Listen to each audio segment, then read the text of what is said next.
Good afternoon from Washington, D.C. This is Ed Salzberg. I'm the Executive Director of the Security and Sustainability Forum, and I welcome you to the second webinar in a series, the first webinar actually, the series that we're doing with Arizona State University, Lightworks at Arizona State University on fast forwarding to the new carbon economy, where we're looking at industries that should be thriving in a low carbon environment and what it takes to get there, get into a low carbon economic regime. This is centering on power to the people. We're calling it with Minigrids, which is really electrifying, bringing electricity to rural villages across the world, and that actually includes the United States as well. And the business models that are going to be talked about here are really crucial to the advancement of mini-grids in rural communities, because they really need to stand on their own financially. And the slick ways that these folks are going to talk about how to do that, I think is really going to be extraordinary. I thank Nathan Johnson from ASU for moderating the session.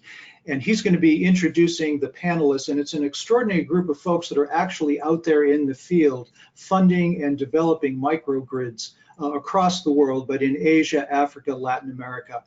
So I'm just really pleased to have all of you in this session. So thank you very much for attending the session. You can download the slides now in the GoToWebinar window. And there's also, my request is that if we put these all on for free, kind of the cost of entry is to take the exit survey. It only take you a couple of minutes to do that, and it provides us with some really valuable information.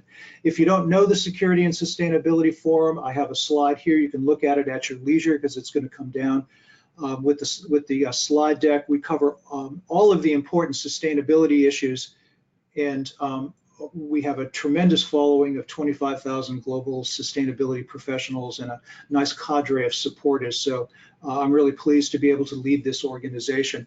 Before I get into handing it off to Nate and explaining the agenda, I just want to call your attention to the National Council on Science for the Environment's annual conference. This is the one conference I go to every year, Science and Environmental Decision Making. It's where policy and practitioners, scientists get together in which sound science informs policy. And in the United States, I don't think there's any more important topic than that. So I just encourage you to think about that conference.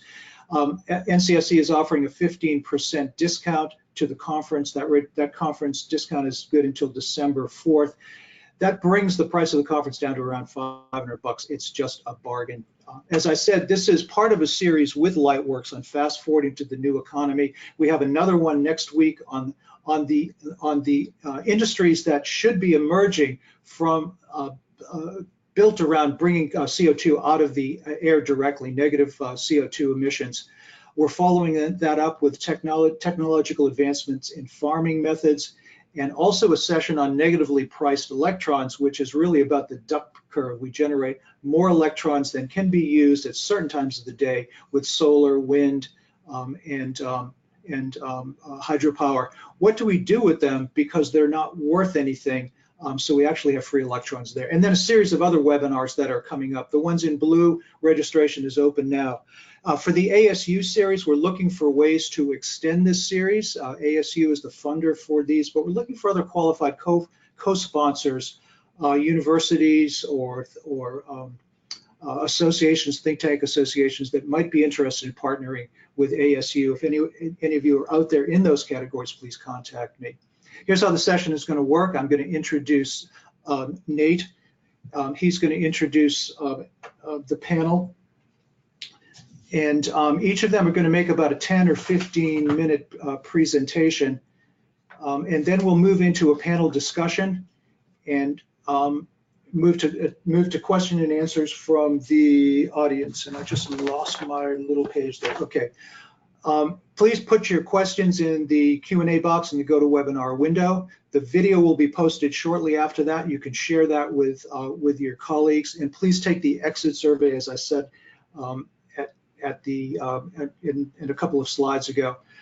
All of you have seen everyone's bio, so we're not going to go into great detail, but I just want to stress that Nate's the director of the ASU Laboratory for Energy and Power Solutions, and he leads a group of folks that deal with training at the local level for installation of energy systems, microgrid in a box, boot camps, and things that I think you'll find really interesting, not only for rural communities, but for any community getting into renewable energy programs, and also for disaster mitigation as well. The microgrid in a box is just an incredible idea.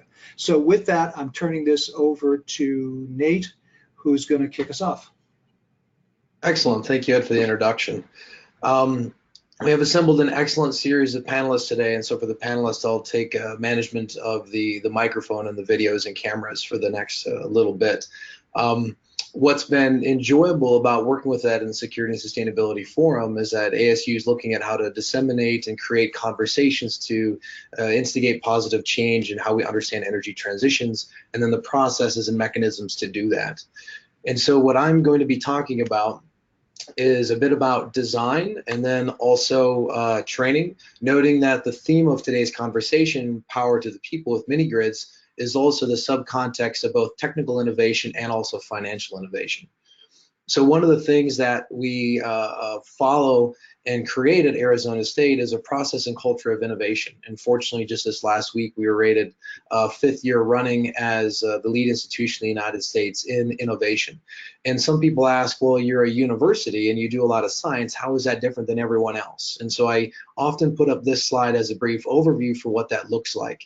Is yes, we curate problems through a needs-driven approach. On the left-hand side, looking at businesses, user stories, consumer ethnographies, focus group surveys, but at the same time, we're understanding what new nugget of information or knowledge or science and engineering can unlock the benefit to society, and do that through a sustainable financial way that allows the solution to scale to have greater benefit for everyone.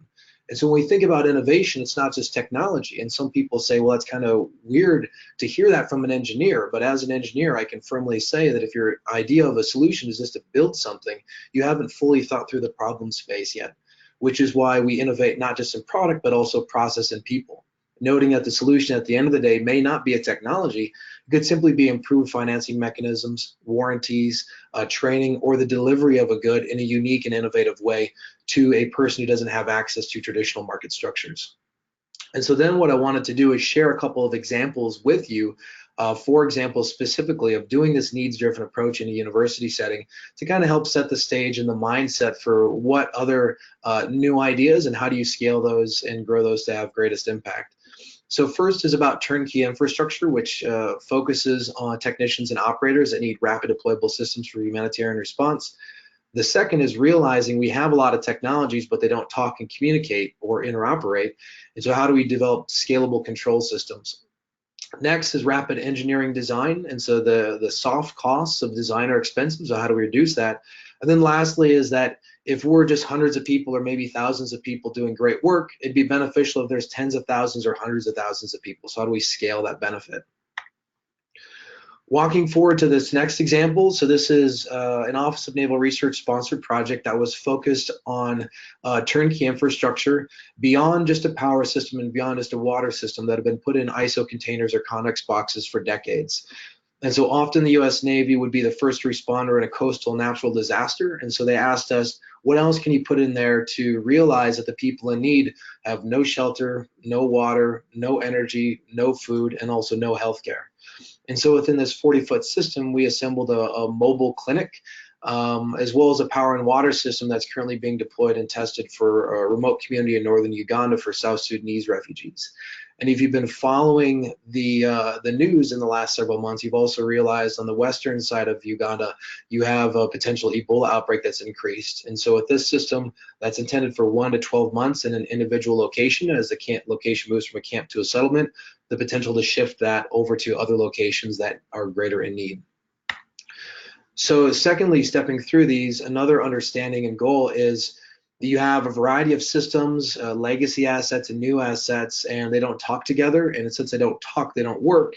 And even beyond working together, we're hopefully going to be able to reduce diesel fuel use and also improve resilience. And so in a partnership with Agito, which is a company in Fort Collins, Colorado, they have an excellent machine-to-machine communication and interface that is vendor agnostic. And so utilizing them to talk to 40 different or 50 different assets, we can then layer our control algorithms on top, which predict and forecast in the future where the loads might be in solar. That allows us to do a better job at dispatching our assets in real time to reduce fuel use and improve autonomy. The third out of 4 examples that I would share with you, and I would encourage you to go take a look at them, is a startup company in California by the name of Zindi. So Zindi is an industrial tool that's been verified by industry and practitioners, universities, and others to reduce the design time or the soft cost of engineering design by about 80%. Now that's extremely valuable in any market you're in. It's even more valuable in a mini-grid or off-grid market because that engineering time could be pretty expensive. So reducing that time cost and then getting to a design and quote in a matter of days instead of weeks. Where we're working with them is installing these controls on top of the simulation routines, but also developing automatic GIS conversion protocols that convert QGIS or ArcGIS data all the way through to Zindi. And then you have the power flow analysis, cash flow analysis, asset sizing, and distribution network, all in essentially one click. And so what you do is you get to a full system design with costing analysis in maybe 3 to 5 hours for a medium to large village of a couple thousand people in one step. Lastly, I'll briefly mention is that yes, we need to grow what we're doing, and so we provide mini-grid training content for a growing workforce. We do this in hands-on activities at Arizona State, so you're able to experience what troubleshooting looks like, maintenance looks like, integration in a safe environment, and then we also provide online curricula for folks that cannot attend Arizona State, and then we do a variety of different on-site testing and development and training at remote locations in the United States and international. And so with that overview of the philosophy of this Arizona State and EDS Group partnership and a bit about the microgrid and mini-grid process overall and the philosophy of Arizona State, what I'd like to do next is utilize that context to introduce our speaker. And so we have Erica Lovin and joining us from Cross Boundary Advisory, and she's the Innovation Lab Lead. And I'm going to give it over to her to talk to you about some of her work and where they're going. Great. Thanks, Nate. Hello, everyone. As Nate said, my name is Erica Lovin. I am at Cross Boundary, sitting in Nairobi, and I lead the Innovation Lab. So the first slide, and if we can move forward to the first slide, just wanted to give a bit of information about the Innovation Lab, what we do, and then we'll talk about some of the results that we're seeing. So this first slide, Ed or Nate, if you could go to the next slide. Or Erica, correct. Perfect, thank you. It's just with the lab, it's just basically what the lab is doing and why the lab exists. So we work with mini-grid developers across a number of countries in Africa, across the continent, to basically improve the ability of mini-grids to provide households and businesses across the continent with electricity. So we fund developers to test innovations to the business model that we believe will ultimately help provide more power to more people at less cost by pulling on one of these 3 levers that you see at the bottom of the screen. So either increasing use per customer, increasing the number of customers, that's the number of connections on the far right, or reducing costs. So moving over to the next slide, this gives a bit of a breakdown of kind of how the lab came about at Cross Boundary. So Cross Boundary has done some analysis to we believe that there are 100 million Africans that are most cost effectively served by mini grids as compared to the main grid or solar home systems. But many of these people aren't being served, and we did some analysis to figure out why not, or to better understand why not. And we believe there are 3 key reasons, and we call this the doom loop, which is what you see there on the left-hand side of the screen. So there are 3 reasons we believe mini-grids aren't scaling to reach these 100 million people that they should be reaching on the continent. One reason is the business model just isn't working. The second is there's not enough government or regulatory support, and the third is there's not enough funding support. And so the lab was really designed to directly address, as you see in the middle of the screen, this first point, and the fact that the business model just isn't sustainable. That right now the cost to connect that last mile customer is greater than the revenue any of these developers are getting. And so that's why those three levers that we talked about in the previous slide, the lab exists to kind of pull on these three levers to narrow the gap between revenues and costs for mini-grid developers. So again, reducing costs or increasing revenue by one of two ways, increasing use per consumer or increasing the number of consumers. So moving on to the next slide, we talk about the lab as guided by kind of three key principles. So the next slide there, perfect. We're developer-led, data-driven, and run by rapid iterative testing. So as I mentioned, we work with 18 mini-grid developers across 4 different countries. Right now, we're working with developers in Kenya, Tanzania, Zambia, and Nigeria. So that's kind of the first principle, and everything we do, so we meet with them quarterly in person to ideate on new prototype, we call them prototypes, but just as easy as to say experiments or changes to the business model that we would like to test. So they develop these ideas, we work directly with them to design them, and then they're the ones testing them in the field. We really believe they know best what could be changed. They know best what could help change the business model and what we should be testing. So everything we do is led by them. The second is driven by data. So as we define these prototypes or experiments that we're running, we design them with developers, we give them funding to implement these experiments, and in exchange, we ask for data that will help us validate, confirm, or reject the hypotheses that we've laid out. Right now, we have a data set of over 330 million data points, which is by far the most for any mini-grid, by far the largest set of data for any mini-grid data. Or for any data from mini-grid developers. And we make sure that all of the findings that we're gathering and ultimately sharing are based on this data, based completely objectively. And then the last principle, again, I mentioned this, but the lab certainly isn't meant to be, we kind of talk about ourselves in like an R&D fund, but we're not running randomized control trials. We're not meant to be an academic institution that's running things for years and then putting out a report.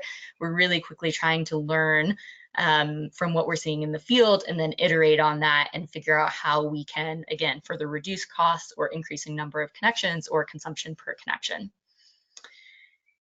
So looking at the next slide, this is just kind of a snapshot of where the lab is. Hopefully this gives you an idea of why the lab exists at Cross-Boundary, the Minigrid Innovation Lab, and what we're doing. This is where we are to date. So these prototypes or experiments we're talking about, we have 9 prototypes that are live across these 4 geographies, 7 that are signed or live in the field. And I'll jump into a few of them here, so I won't spend much longer on this slide. So in the last few minutes, wanted to share some of the results that we're seeing from these prototypes. We can move on to the next slide, Ed. So 2 of the prototypes that have been longest running are a tariff reduction and appliance financing. So we'll talk first about tariff reduction. Both of these prototypes have been going for about a year. So tariff subsidy, what we did, the whole premise is, right now, the tariffs that mini-grid customers are charged are quite high, which is necessary in order for the developers to,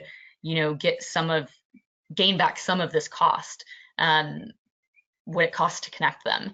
And so we said, what if we just reduce sharply reduce the tariff at some sites? Certainly, you're getting less per kilowatt hour that you sell, but is that ultimately going to drive more customers to sign on and consume more energy and ultimately result in, more revenue and, connecting more people to electricity and ultimately allowing them to use more. So we worked with 2 different developers in Tanzania, and in 2 sites, we significantly reduced the tariff, one by 50% and one by 75%. And what we saw was that for every dollar customers saved on price, they spent 93 cents on increasing their energy consumption. So really goes to show, at least what we're seeing so far, is that these mini-grid customers are extremely price sensitive and they're ready to consume much more power. They just can't afford it at the current tariffs, which are quite high. So this experiment or prototype is continuing to run, but this is what we've seen to date. For both of these, we've published innovation insights, which we call are kind of short white papers on what we're seeing, and you can access those by going to Cross-Boundary's website and clicking on the labs page. And they're also both posted on Next Billion. So if you just Google Next Billion and Cross-Boundary Minigrid Innovation Lab, they should come up. So that's the first one on tariff subsidy. The second one, moving over to slide 20 there, is on an appliance financing prototype, which is, again, another long-running prototype with the lab. And so what we did here was offer customers appliances on set financing terms and ask, okay, A, if we do this, are customers then able to afford the appliances? Because otherwise there's a very high upfront cost that they're likely not able to buy these appliances. B, if they're buying the appliances, are they then increasing their consumption, which is ultimately helping developers increase their revenue? And then C, ultimately, is that increase in revenue greater than the cost of running this program? And so we did this across nearly 30 sites with a number of developers in East Africa, Kenya, Tanzania, and Nigeria. And we've kind of separated out the findings, as you'll see here as I speak through them. And also, if you go and look at the paper, the next billion post, between East Africa and Nigeria, because A, they've been running for different amounts of time, but B, we've also seen slightly different results. But in general, what we've seen is that this, perhaps at least so far, could be a very promising way for developers to raise revenues and ultimately get more customers power and have them consume more. And so what we saw in both East Africa and Nigeria is that those customers purchasing their appliances essentially doubled their consumption in the first 5 months. After that, it seems to drop off, although it's still significantly higher than baseline levels. Ultimately, what you can see in bold there on the bottom are POUs, which we talk about as average revenue per user. They're nearly 20%, 18% above baseline levels in East Africa and 25% above baseline levels in Nigeria. So what we've termed it here, what we think so far is that mini-grid customers, we talked about them being price sensitive through the other prototype. What we're learning here is that we also believe they're quite use constrained. They're ready to consume more power, but they don't have the means or the appliances to put that power to use. So on the next slide, quickly just wrapping this up, this is another interesting insight from this study from appliance financing. Interestingly, you would think that those customers purchasing fridges and freezers would be the most promising appliances to sell. So, okay, now we've established appliances are probably a promising way to get more customers and ultimately drive developers' revenue. But what appliances should be being offered? And our hypothesis going in was that fridges and freezers consume much more power, so those are likely probably the most promising appliances to offer. And what we've seen is actually, it seems that speakers, TVs, subwoofers, generally appliances used for entertainment, seem to be most promising and drive the greatest increase in revenue simply because they're so popular. So yes, on a per unit basis, they're not increasing energy as much, but because they're so popular and so many customers are buying them, they're actually much more valuable, a more valuable appliance for developers to offer. And this very last slide here is just, in the spirit of talking about the lab, but the lab being guided by rapid iteration, we're constantly thinking about how do we refine these experiments and learn more. So with this prototype in particular, appliance financing, we're launching an iteration or another prototype, which is specifically focused on productive use appliances. And so these were on the left and right hand side, you can see kind of the two challenges that we found in our first running of appliance financing. I'll start with the one on the right first because it's a bit simpler, but one is that for developers to track loan repayments, it was quite burdensome. It was a lot of time. So with this new prototype, we're bringing in Gaza, which is a payment provider, and they'll be tracking all of those payments for those loan repayments for the mini-grid developers. The second challenge that we ran into, which you see on the left, is that household appliances did increase consumption, as we talked, or these appliances did increase consumption as we talked about, but most of the appliances offered were household appliances, and those were primarily used during the evening. And as those familiar with mini-grids know, ideally what you're trying to do is you're trying to both bring more customers on to consume more energy, but also bring them on during the day when you don't require battery storage, which is quite costly to and give them energy.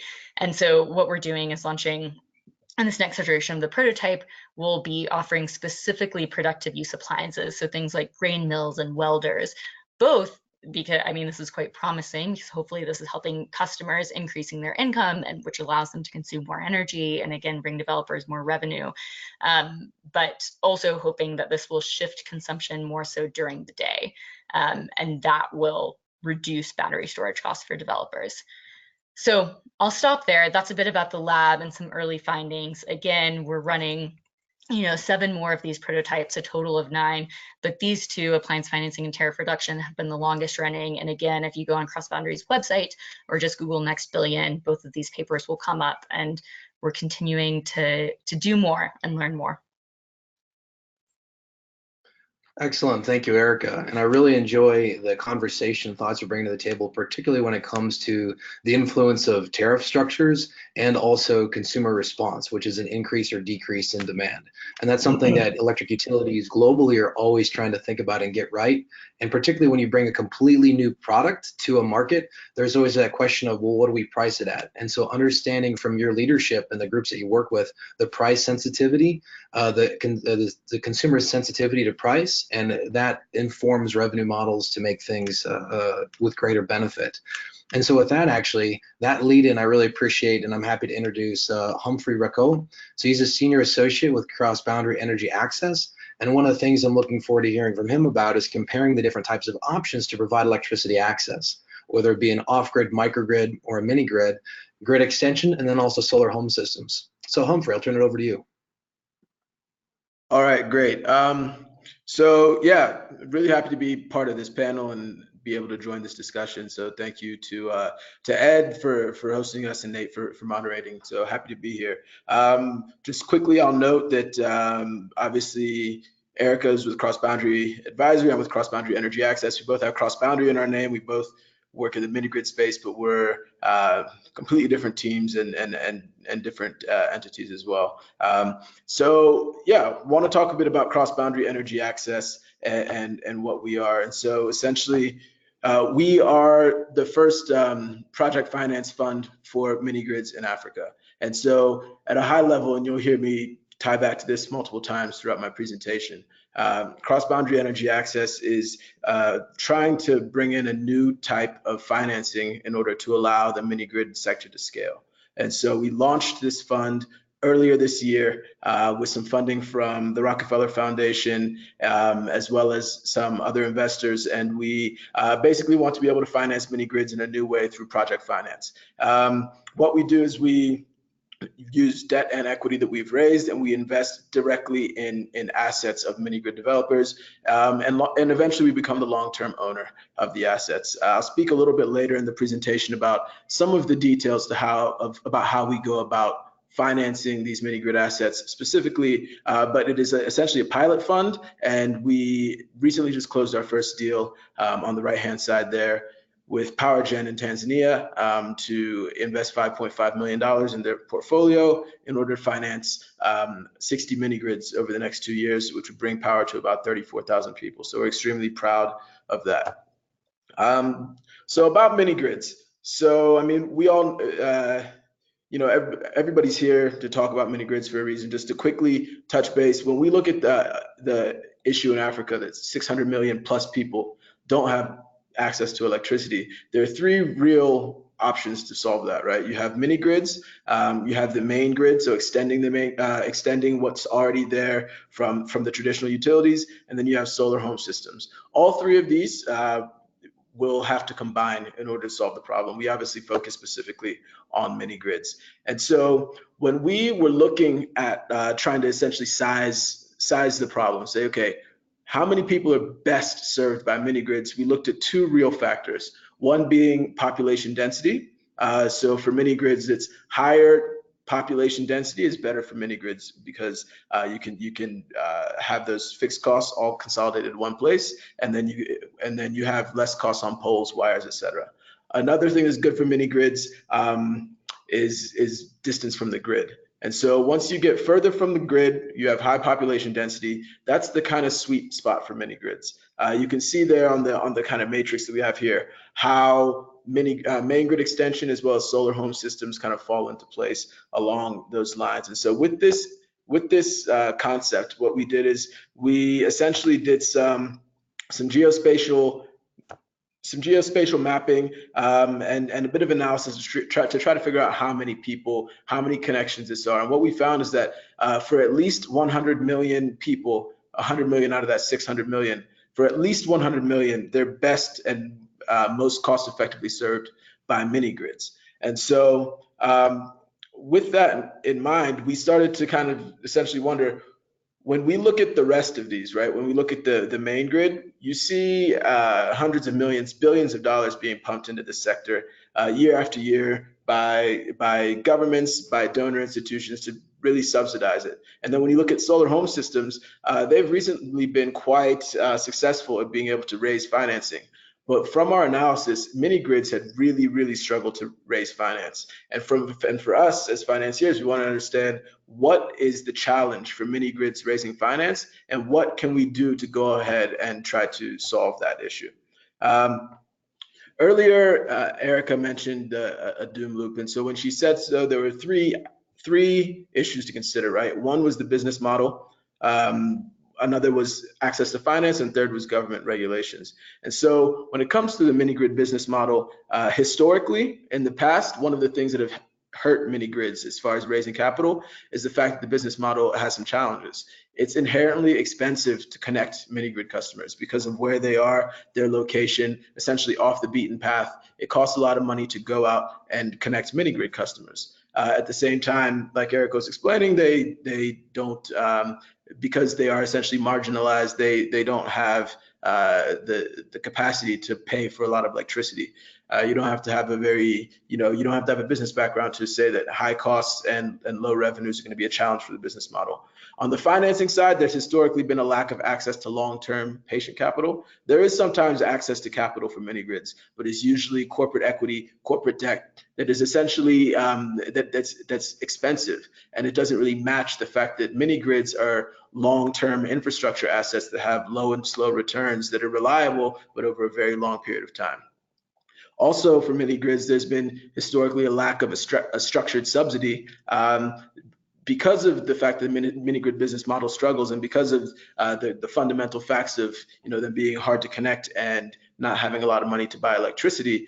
There is the need for subsidy in the mini-grid sector. If you look around the world and around history, you'll see that reaching that last mile electrification, whether it be in the United States, in China, in Brazil, it's always required subsidies. So having the right subsidy in place has been a challenge historically for mini-grids. Lastly is government regulation. On the government regulation front, what is important for mini-grids is to have clear permitting, cost-reflective tariffs, and grid and a clear plan for when the main grid arrives, so that the mini-grid can integrate with the main grid. Now, with these three items, we've seen very recently good progress on the business model, because you see costs coming down through solar panels, costs coming down in storage. You see great innovations in business models. You see a better job by developers going out there and making sure they drive revenues in the customers. You see operating costs coming down through things like mobile money, smart meters, and asset monitoring platforms as well. And so the business model is definitely improving, and we're seeing a lot more there.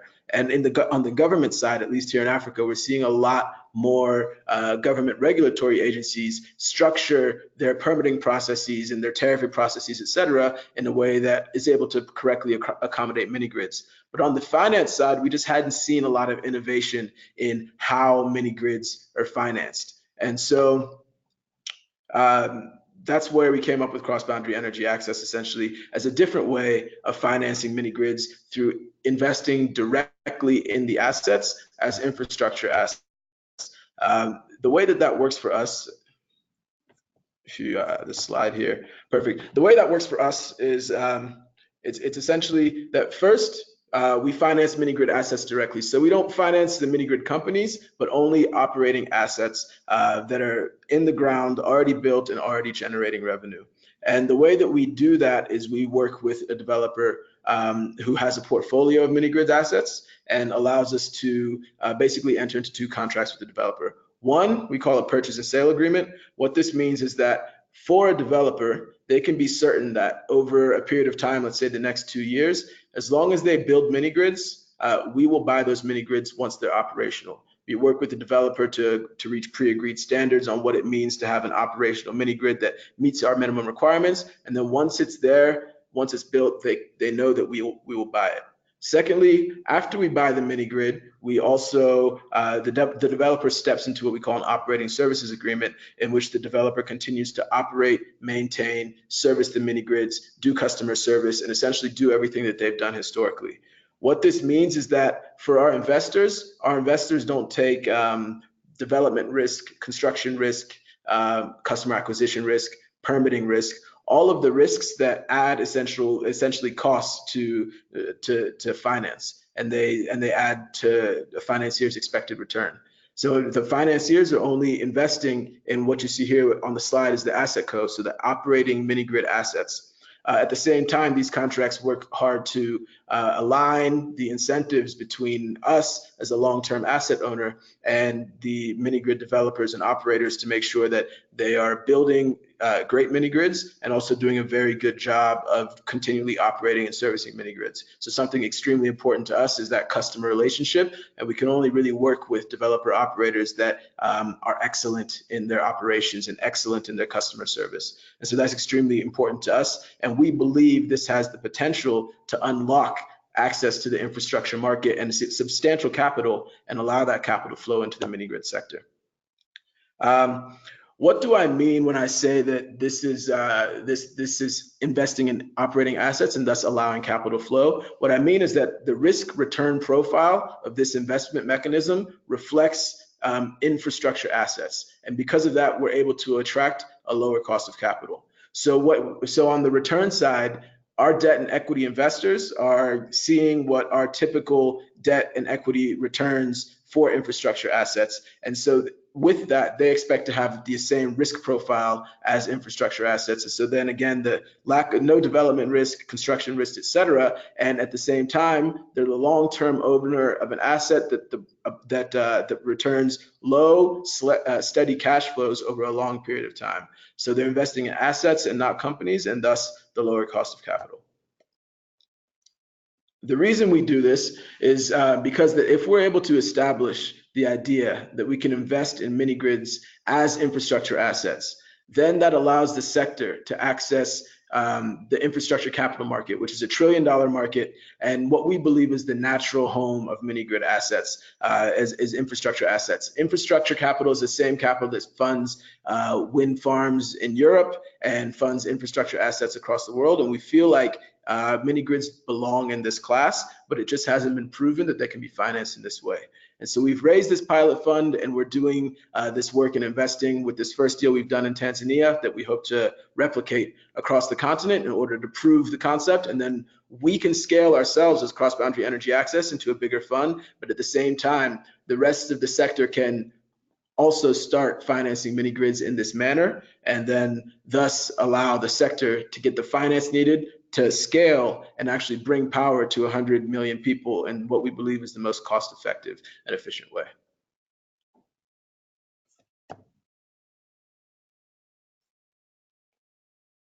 Excellent. And thank you so much, Humphrey. One of the things that I always appreciate about Humphrey's conversations and the work that he provides is that categorization, that quad chart that we saw of where is it most beneficial to have a grid extension, a mini grid, or a solar home system, which is a question asked in many countries around the world, is how do you provide access but at least cost? And so walking that forward and thinking about innovation and business models, and more particularly about how do you, once you unlock a good business model, how can you then deliver more impact to society? Sandra Kwok is going to be providing us some of the insights as the CEO of 10 Power. I'll turn it over to you. Thanks, Nate. Hello, everyone. 10 Power is my company. We were founded to develop and finance commercial scale renewable energy storage and generation projects in frontier markets. And we did start out in the commercial and industrial sector, given that based on our initial analysis in our first market, Haiti, microgrids were still a significant challenge based on a lot of the reasons that Erica and Humphrey provided, that it's difficult to create the business case initially for microgrids, but we're hoping that through productive uses of electricity that we're able to create more economic stimulus. And there's also some exciting updates that are happening in the Haiti market that I'll share with you that could potentially be opening the door for more microgrid development. So 10 Power's business model is threefold. We provide project development working with local installers on the ground. We source solar finance. We've actually had a couple of conversations with Cross Boundary and would love to work with them in the future. And we're really focused on building local ecosystems and capacity locally for solar installation with a gender empowerment lens.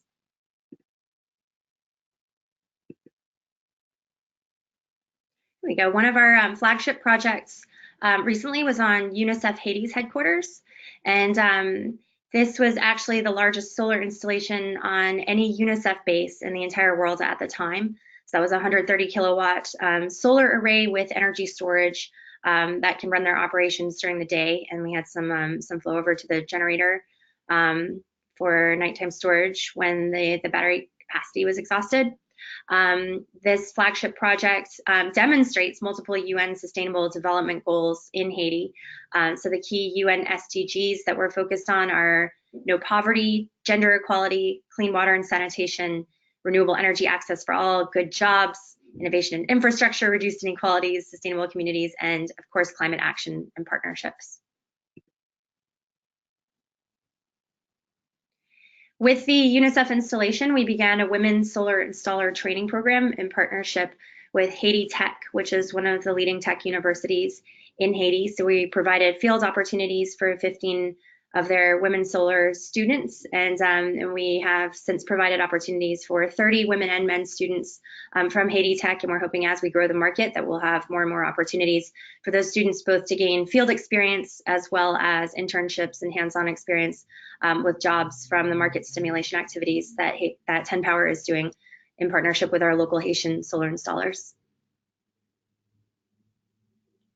We're also focused on capacity building, so we hire out local subcontractors for each job that we do. We provide them with safety training and equipment and make sure that they're gaining skills with every single job that we do. One of the competitive advantages that 10 Power brings to the Haitian market is implementation of national electric codes and standards and NABCEP codes and standards.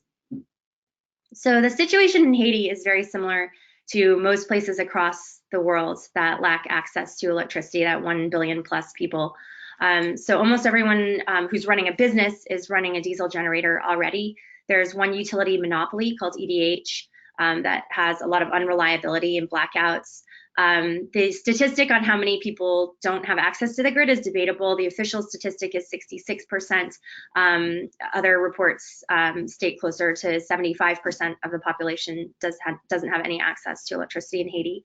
And as Cross Boundary mentioned, one of the biggest barriers to people achieving electricity, both to the local solar installers providing more jobs as well as international actors entering the market, is access to capital and finance.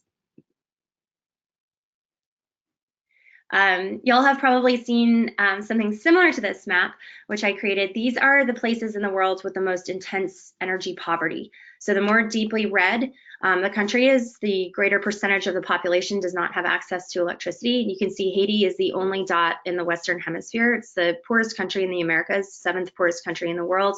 There are also a lot of opportunities, obviously, for energy access in Sub-Saharan Africa and Southeast Asia.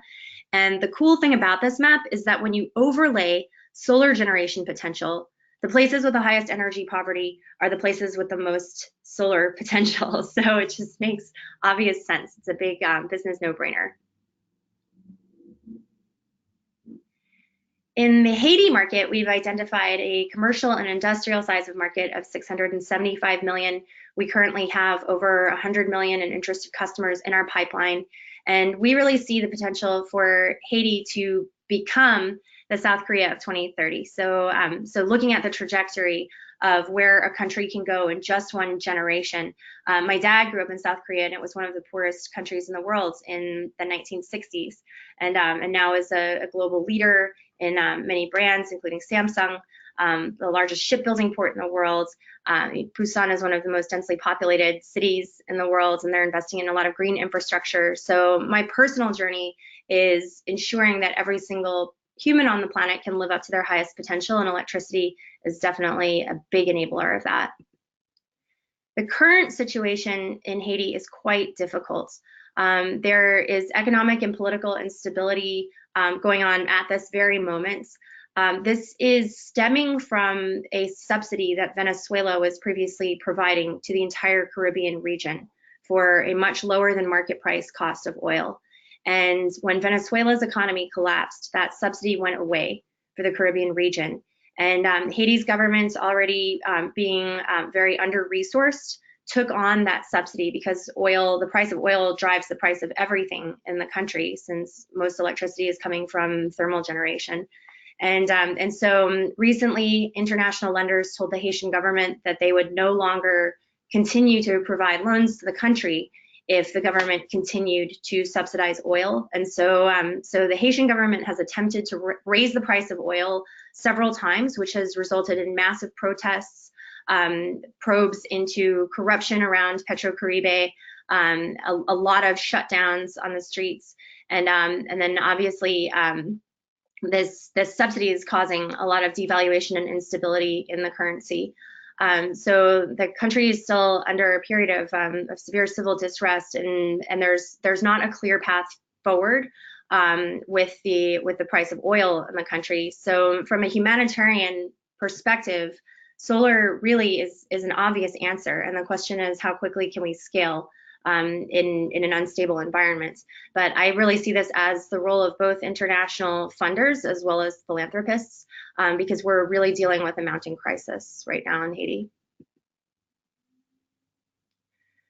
So on the horizon for microgrids, there are several opportunities right now in Haiti. And I want to first give a shout out and an acknowledgement to the players who have been operating in the Haitian market for a number of years.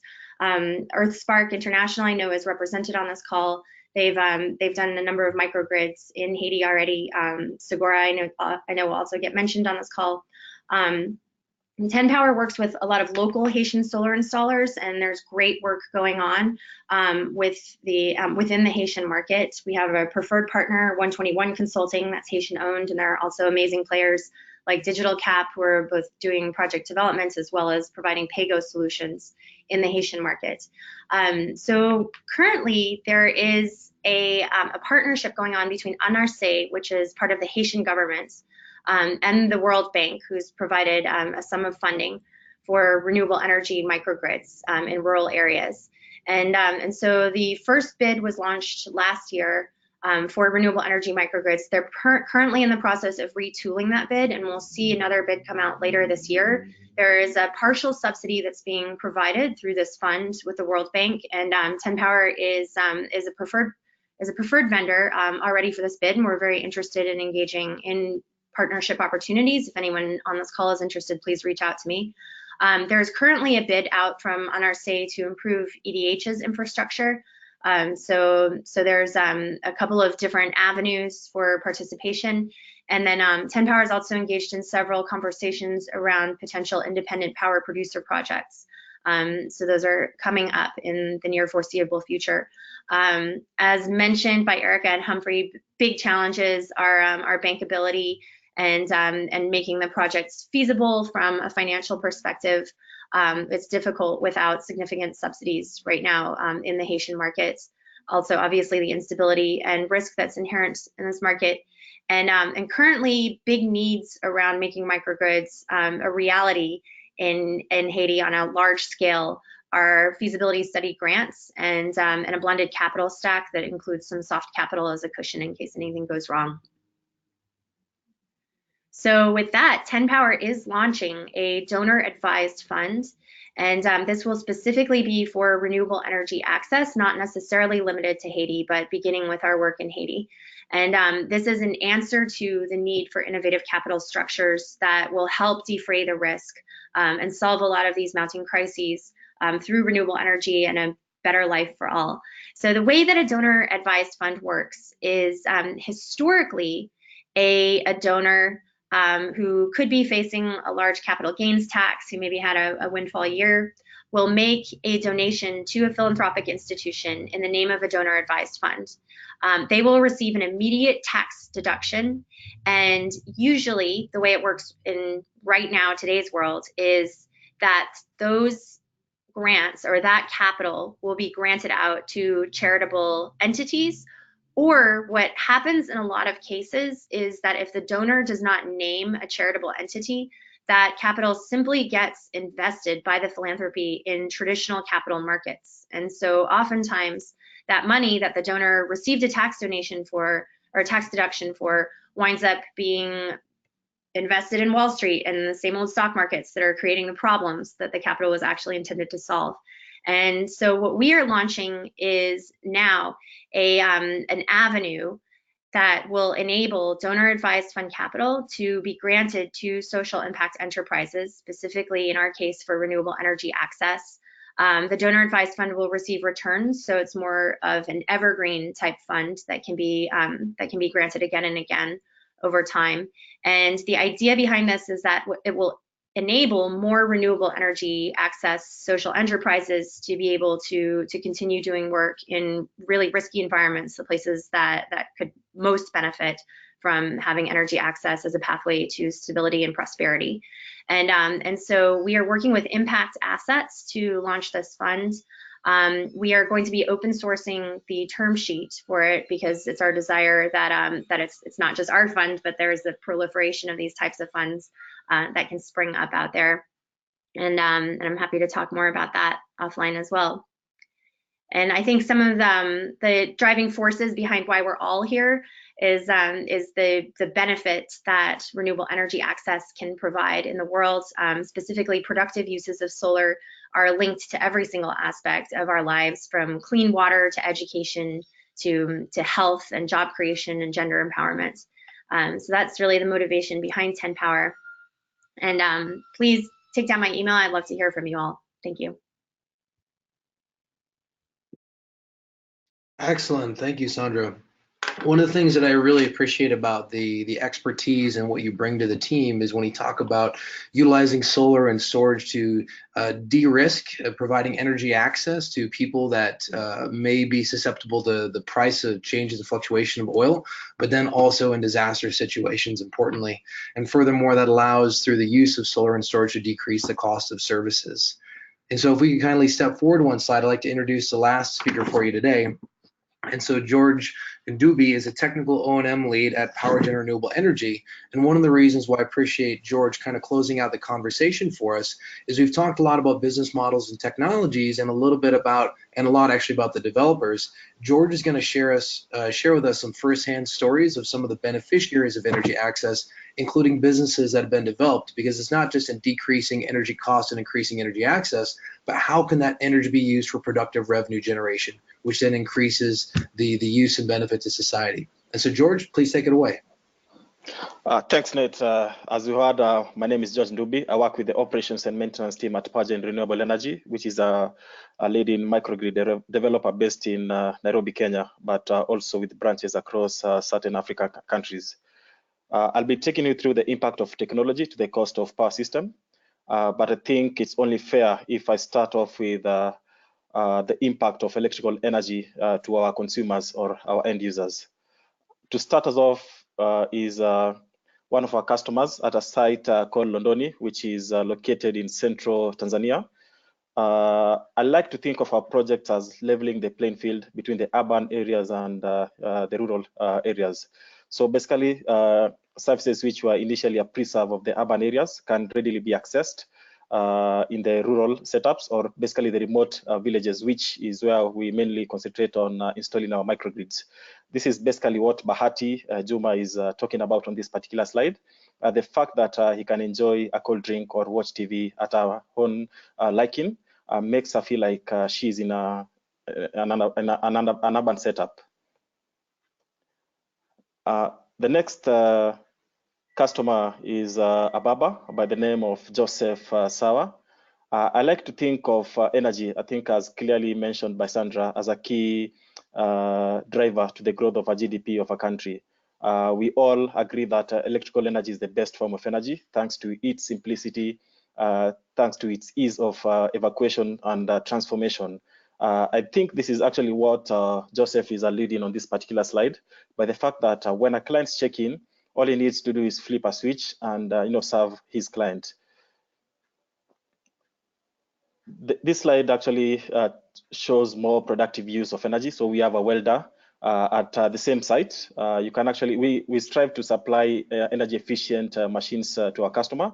You can actually see the orange welding machine, which applies power electronics principles contrary to the conventional welding machines, which draw a lot of currents, which also make it easy for the consumer to use.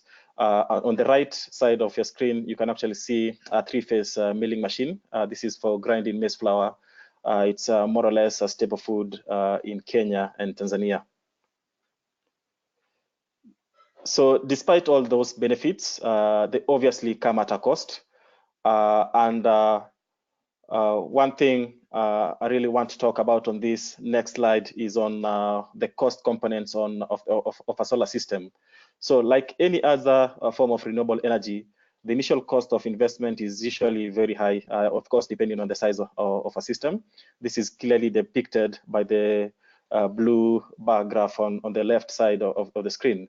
So to achieve profitability, because at the end of the day, we want these microgrids to be self-sustaining, we want to achieve profits also. So at the end of the day, to achieve profitability, that path to profitability, the OPEX cost needs to be consistent or constant throughout the lifespan of a project. So this is actually depicted by the brown bar charts on this particular graph. So just to summarize what I said on the previous chart, CapEx cost will obviously be high during the initial installation phase, but to achieve profitability, we need to have consistent OPEX cost throughout the lifespan of a project. There's only much that can be done to reduce or to rein in on the CapEx cost. This will be in the form of, for example, gaining for better prices from the suppliers, or adopting strategies like bulk procurement, which will allow for cheaper logistics cost. But on the other hand, to rein in on OPEX cost, this is where technology comes into play. And on the next few slides, I'll be taking you through how we've adopted technology to run our sites at PowerGen. So the next, the two tables basically summarize the CapEx and OPEX cost components. For the CapEx, batteries are usually the biggest cost drivers. And on OPEX, the labor cost is usually the biggest cost driver. And here, specifically, I'm referring to skilled labor costs. So one of the ways we adopt technology is on the system monitoring. So these slides portrays a typical architecture of the power system monitoring. It's usually the same regardless of whichever technology you use. What will vary is, for example, the type of gateway. If it's SMA, we'll have the Sun UV box, which has since become obsolete. If it's Victron, we'll have the color control. So we'll basically have the individual equipment connected to the gateway, and this will be gathering data based on that particular equipment. So we have the PV inverter if it's an AC coupled system, the battery inverter, the charge controller, the battery monitor, or the weather sensors, all collecting information at specific frequencies and relaying this to the gateway. If the gateway is connected to internet, it relays that information to cloud, which in turn can be accessed from a PC if the PC is connected to internet. We also adopt use of smart meters. The architecture is basically the same also for smart meters. What will vary is the mode of communication between meters and meters or meter to server, but the architecture is generally the same. So we'll have individual customer meters, smart meters, collect information on usage, voltage, current, power factor, all those variables, and then relay this information at a set frequency to the data concentrator. On this particular slide, the data concentrator is what has been labeled as the mass application server. And if the data concentrator is connected to internet, it relays that information to cloud, which can also be accessed remotely.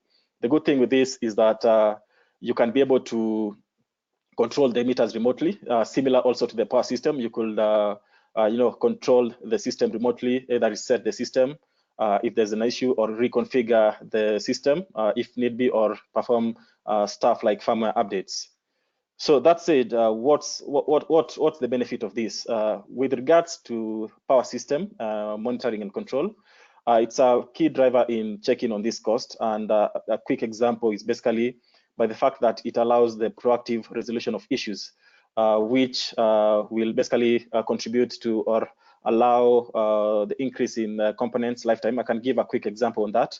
So for example, if you're using lead acid batteries, sealed lead acid batteries, the desired maximum operating temperature is 40 degrees centigrade.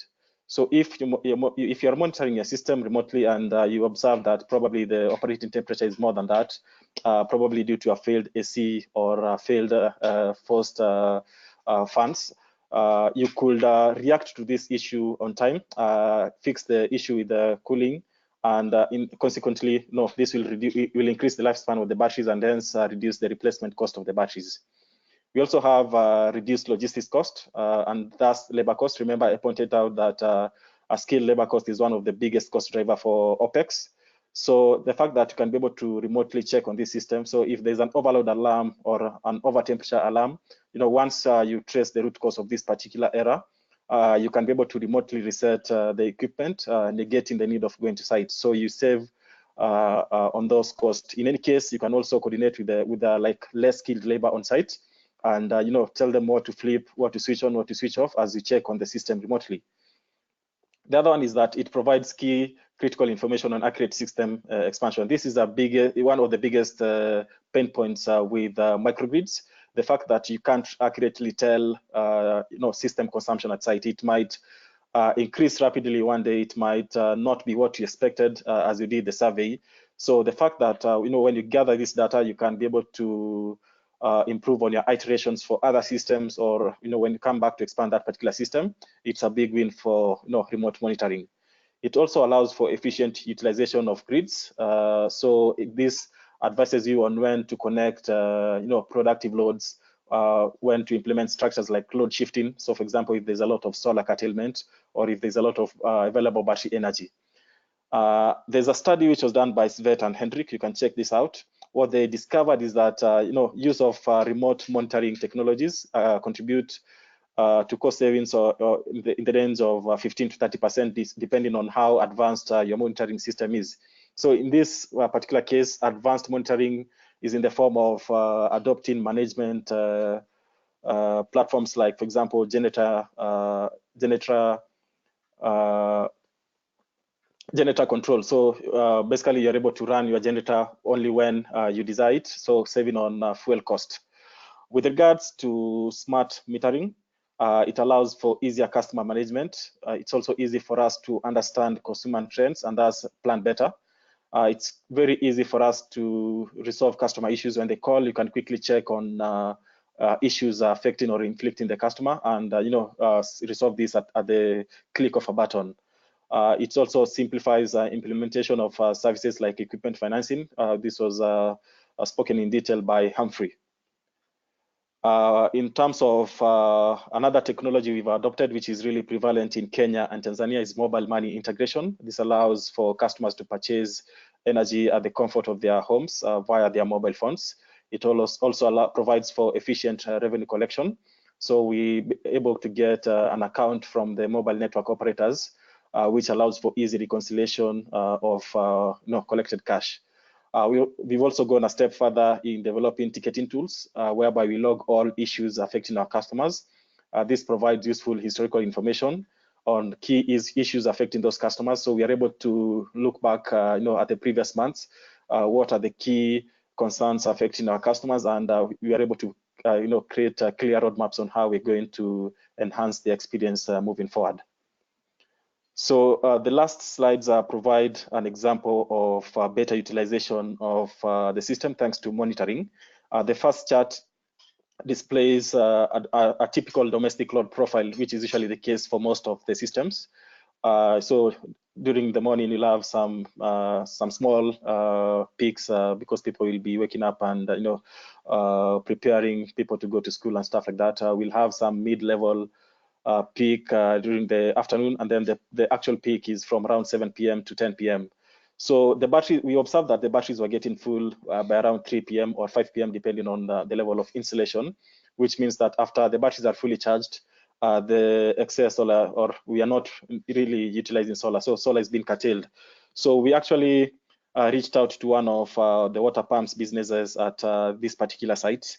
We are able to incentivize him with a time of use tariff, so it was cheap during the day. So long as he uses the water pump from 10 a.m. to 4 p.m., it's cheaper for him compared to him using the water pump at night. So it basically forces him to use the water pump at the daytime period when you have that peak sun. So what we observed is you can actually see there was a 35% increase in consumption, and all this, without necessarily expanding on the battery side of things, just looking at what is being curtailed, especially on the solar side of things, and better utilizing the system as it is. Yeah, thank you.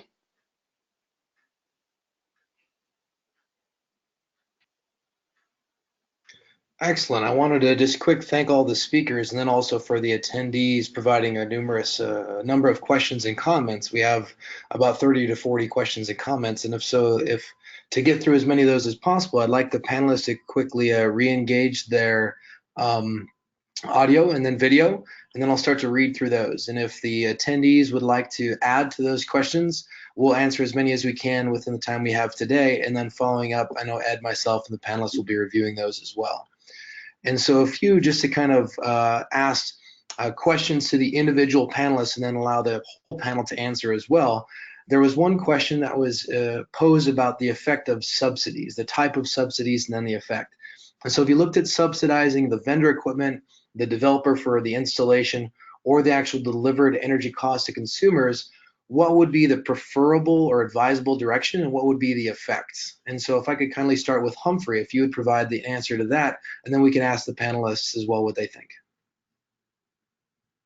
All right, sure. So I know that from cross-boundary energy access's perspective, when we think of subsidies for the sector, we think of essentially subsidies for CapEx. There are a lot of other subsidies that are possible. You can subsidize tariffs, you can subsidize anything, a lot of things, but we think of CapEx subsidies. And so the best subsidy that we've seen in the market in Africa is what we call results-based financing, which is essentially when the donors agree to provide a subsidy after a connection has been made, right? So it's not before. It's always after you've already built the mini grid, after you've already shown that you have an active connection that works. Then the donor provides a subsidy that essentially says we'll take a portion of the capital cost of what that it took to build that mini grid.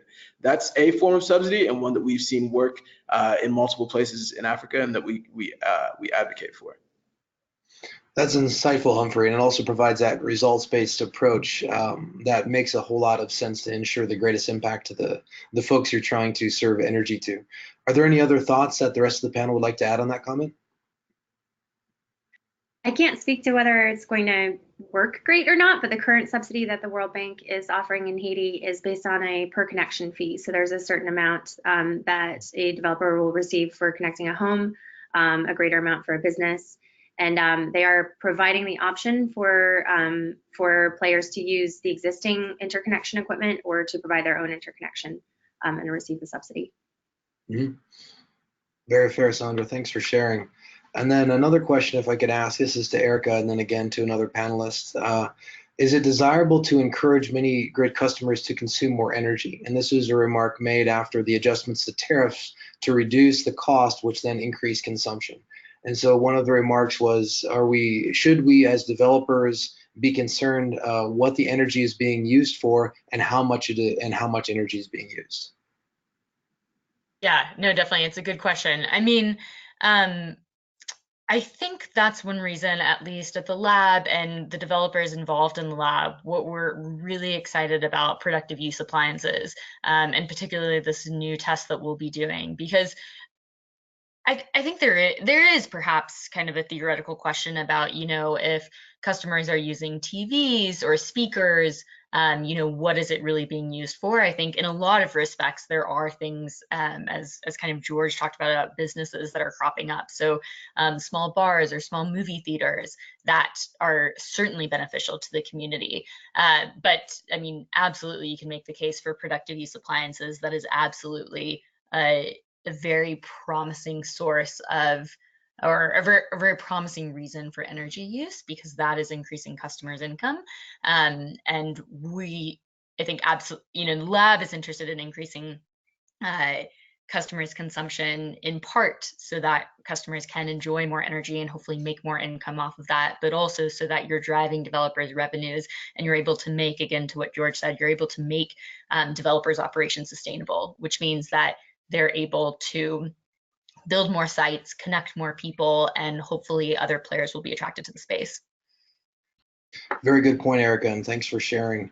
And the productive use of energy is extremely important, and noting as well in our own houses and lives, the access to energy meets some basic needs, but in many ways it just improves our quality and satisfaction of life.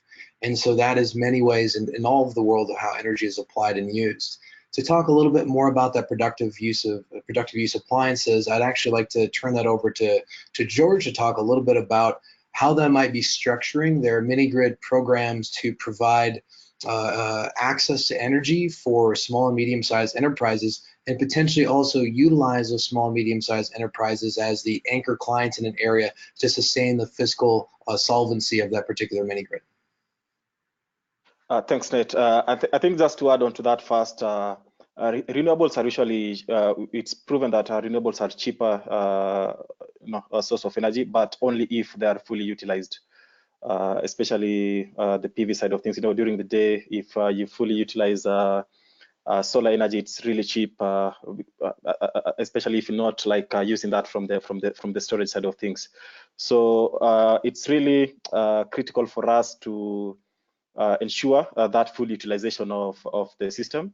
So that explains why we try to check on how we can utilize the systems, especially during the day. What we've explored previously are things like water pumping, which is also some form of storage when you pump that water during the day and store it in a big tank. We've recently, I think there's a certain line of business we're exploring whereby we could like resell clean water at the villages. So which will basically allow us to utilize that. I think like what I shared before, posho mills, welding machines, but efficient, energy efficient welding machines. We have like several type of businesses which basically force that full utilization of the system. Excellent. I appreciate that, George. And then if the next question I could change it over to Sandra is, you had a very, an excellent story and an excellent goal to involve more female installers. And there's several around the world, but there are not that many efforts that focus specifically on providing opportunities, target opportunities for women to enter the solar PV market and workforce. So a question came of that: what are some of the advantages or challenges that you've seen, and what are and how did you overcome those challenges to involving more females in the solar PV technician workforce? Well, let's start out with the advantages. Anyone who hasn't read Project Drawdown yet, go out and get yourself a copy right now. Project Drawdown lists the 100 top solutions to reversing climate change and shifting us from a society that takes carbon out of the ground and puts it into the atmosphere to a society that harvests carbon out of the atmosphere and puts it back down into the ground where it belongs.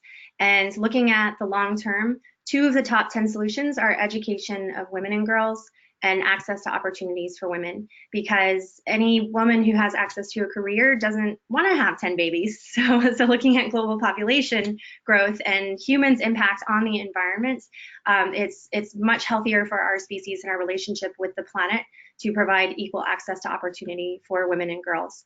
Onto the challenges. One of the issues that we faced in Haiti is there's just not that many women entering technical fields in the workplace. And so we're really grateful to the work that came before us with the Solar Electric Light Fund and Haiti Tech University. And so we're really standing on their shoulders and providing workplace opportunities for the female and male and anyone in between students who are coming out of that program. And what we've found is that we need to do a lot more coaching, especially when it comes to stepping up into leadership roles for young women, because oftentimes they've just been indoctrinated since birth, to think that they shouldn't be standing up in front of the room, that it's risky for them to volunteer for a position. And so we are willing to go as far back in the educational system and as far back in the pipeline as we need to start cultivating opportunities at a younger age for girls to start to gain confidence and to know that they can perform technical tasks and that they can have a career in renewable energy if it's what they want. Excellent, Sandra. Thanks so much for sharing, and I appreciate the motivation that's also surrounding that goal and thinking of not just the individual benefit, but for society's benefit, and then connecting it to climate change. I think you hit everyone's interest there. I really appreciate that. Are there any other speakers from the panel that would like to provide additional remarks about that particular question?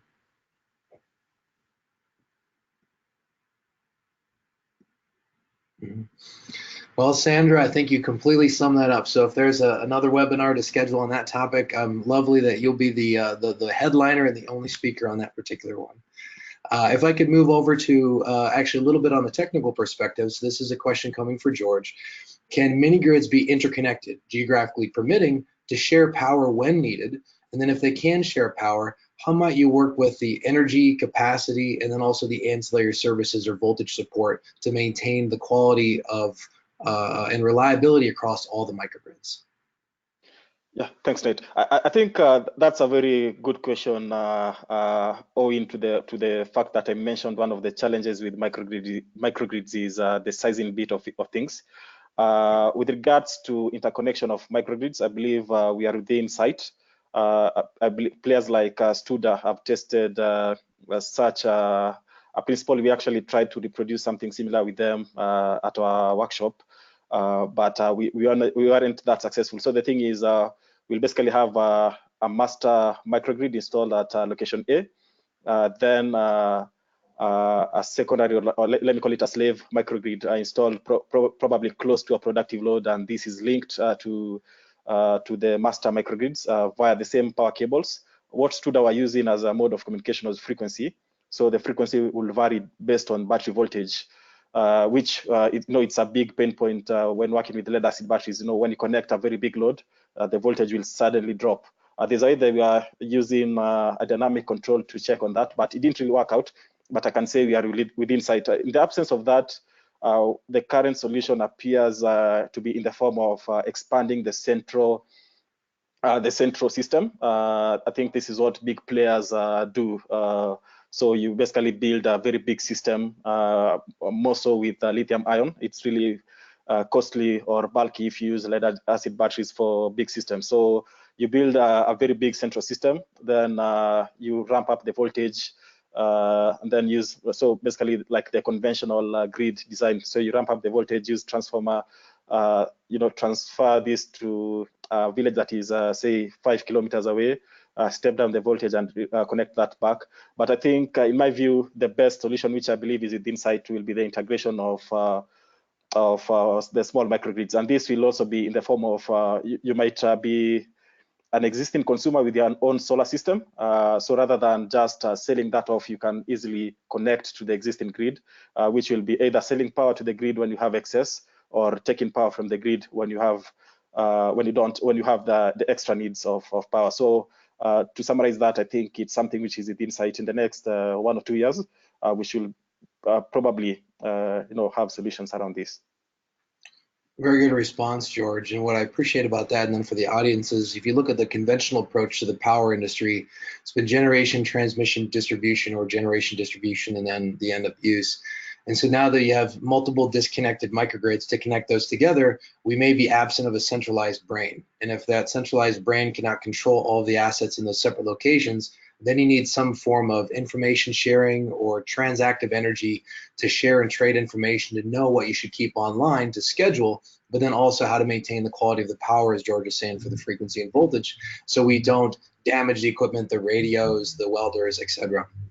Now, yeah, the future of the grid is absolutely distributed energy technology, the cloud, blockchain-based ledgers on the back end.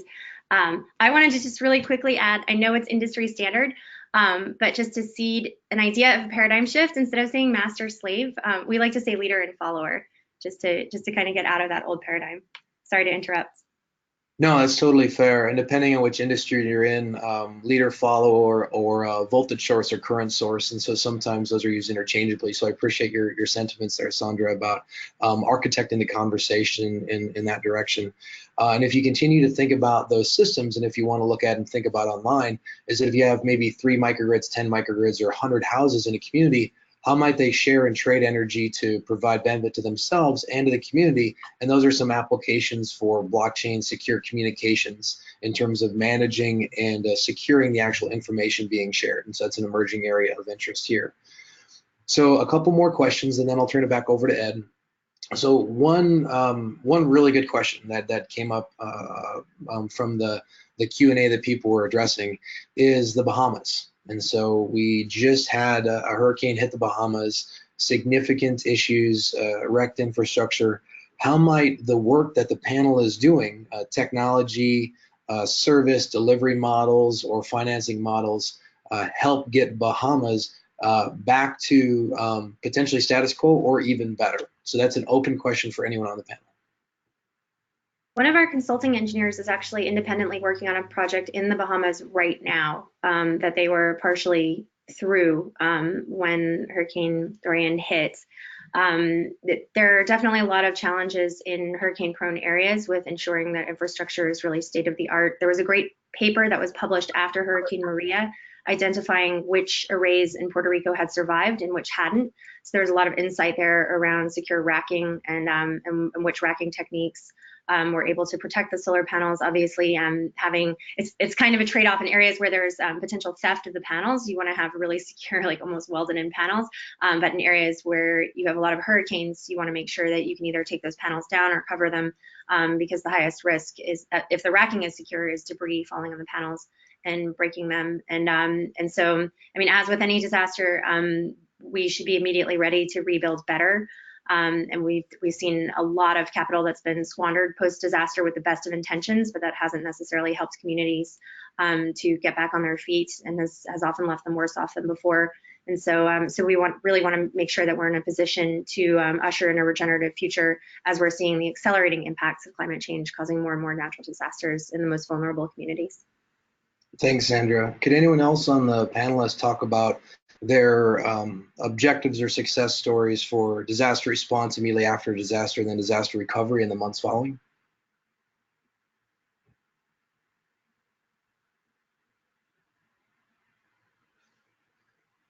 What I'll do then is actually I'll lead into a last open question, and what I'd like is for each panel to answer this, and we'll go in the order of which the panelists presented their slides in the presentation. And so everyone on the panel has done an amazing amount of work affecting tens of thousands of people, driving energy access at low cost with renewables to increase reliability and resiliency and provide benefit to society, while also understanding that we're trying to reduce our carbon footprint to provide benefit to the globe for people even broader. So then comes the question is, well, we want to do more, and there are 600 million people more that need access to energy, or even more than that. And so then what is the biggest challenge or barrier to greater scale? And so that's the question. What is the greatest challenge or barrier to scale? And I'd like to start off with Erica, and then just take about 30 seconds to a minute to address that.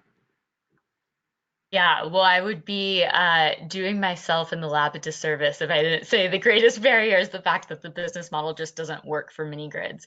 I mean, to what Humphrey and I both pointed to, cross boundaries analysis shows that there are of those 618 or 600 million plus people that need power. There are 100 million that are most cost effectively served by mini grids, and mini grids really are, I think, overlooked right now. They've kind of been a nascent solution, and now they're starting to gain more traction. But in order to attract more players into the space, in order for current players to expand sites and serve more people, the business model has to work.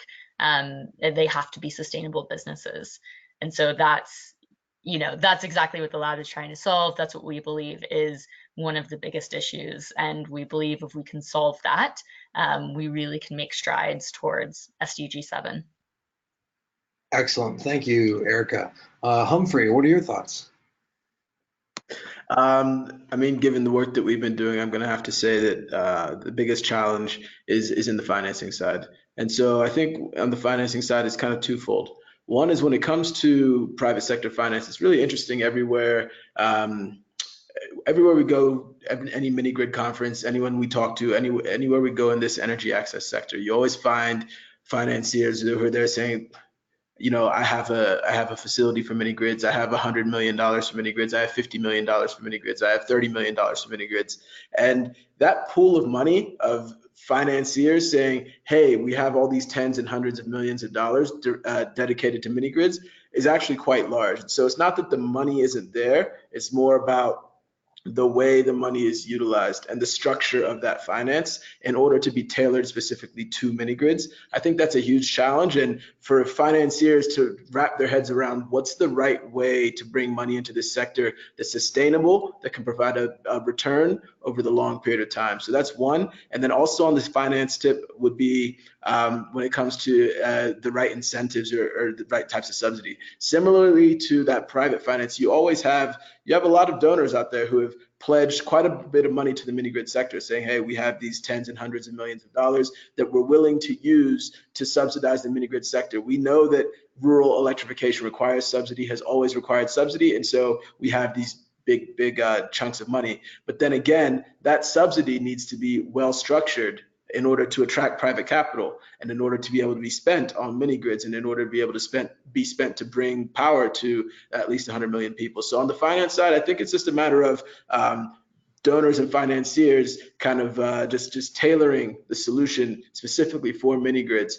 and making sure that not only is there money available, okay, it's great, we can open our wallets, we can open our checkbooks, but also that we're opening our minds and finding the right way to structure this money in order to have it funnel into the sector. That's brilliant, Humphrey. Thanks for sharing. And so to continue on, Sandra, if you'd like to provide your thoughts in terms of the greatest challenge or barrier. Yeah, so one of the big barriers working in the commercial side of, I guess you could call it nano or picogrids for standalone systems, is the cost of energy storage. And so seeing the cost of energy storage follow that similar trajectory that the cost of panels has over the last couple of years, and making sure that there are vetted bankable suppliers that have ethically sourced minerals and elements in their batteries, that those batteries have responsible end of life, all at a cost-effective price point, is one of the big innovation fronts that I hope to see a lot of movement on in the next couple of years. Another is having, as Humphrey and Erica both mentioned, having appropriate business models and appropriate financing that lines up with those business models. So that's one of the things that we're hoping to address with the donor advised fund that they're launching. There's actually $110 billion in donor advised funds right now. The latest research from 2017 showed that in 2017, 35% of that capital was not allocated. So there's billions of dollars that are sitting around in these donor advised funds that are getting invested in traditional stock markets that could be going towards underwriting renewable energy projects in these high-risk markets, and having the appropriate uses for productivity in these markets, and not just limited to increasing energy usage, but also thinking about a sustainable future. You know, if we're providing electricity for a grain mill, can that be coupled with a local partner that's working in permaculture and best practices in regenerative agriculture? You know, as we're looking at energy storage, as George mentioned, you know, looking at water purification, we're working on a water desalination project right now on an island off the coast of Haiti. So can we be coupling best practices to create a sum that's greater than 1 + 1? If we're combining water desalination and energy storage, can we actually achieve a new path for development that is greater than any path that the place, you know, like California is currently on? So thinking about ways in which we can really innovate in a completely new direction for quantum development, as opposed to the same path of industrialization and exploitation that we've historically been on. Mm-hmm. Perfect. Thank you, Sandra. And so, George, would you conclude the panel's remarks on what's the greatest barrier or challenge to scaling access to energy using mini-grids? Yeah, sure. Actually, Sandra took the words on storage straight out of my mouth. But I will touch on, I think the biggest challenge, I think the demand should be commensurate to the system size.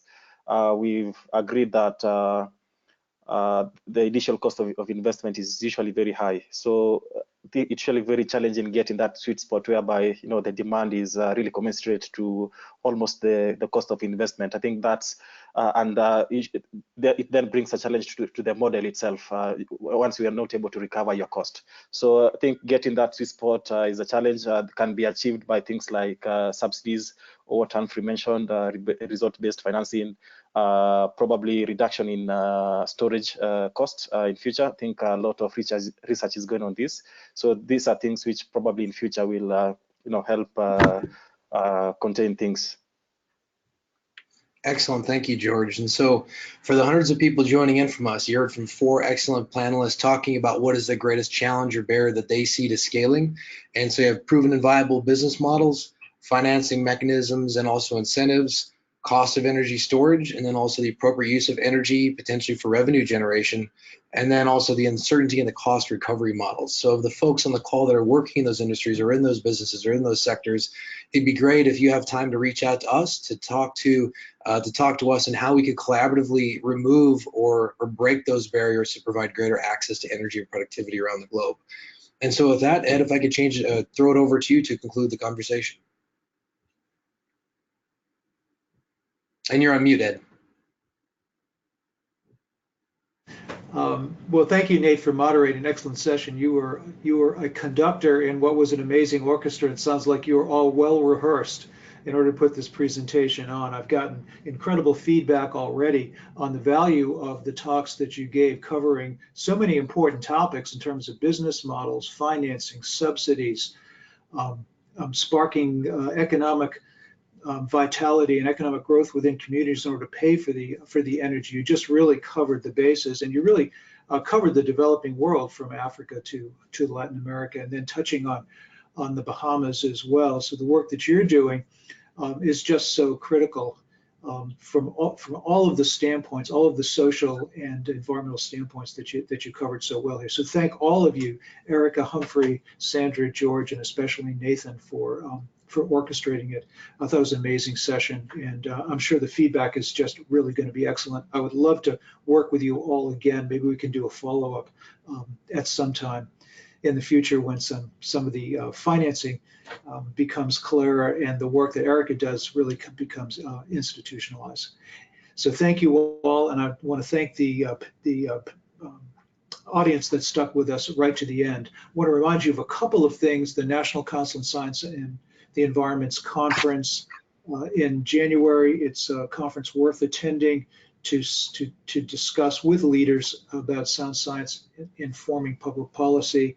And then I want to invite you to the next webinar in this series on the 20 gigaton negative CO2 emissions industry. We are looking at what industries of the future are going to be looking like in a low carbon economy. Minigrids fit in there clearly, but other industries will be emerging, which is the point of this whole series. Again, ASU is looking for some co-funders that are from business, from other institutions, and from associations and think tanks that are qualified in this area and really have something to add to help us frame up some additional sessions in this series. With that, I want to thank all of you again for just doing an excellent job. And for the audience, please remember to take the exit survey. It'll only take you a minute to do that, and it provides us with feedback that's important to us. And so with that, I'm going to thank you all once again and end the session. Thanks for having me, Ed. Thank you. Thank you, Ed. Thank you all.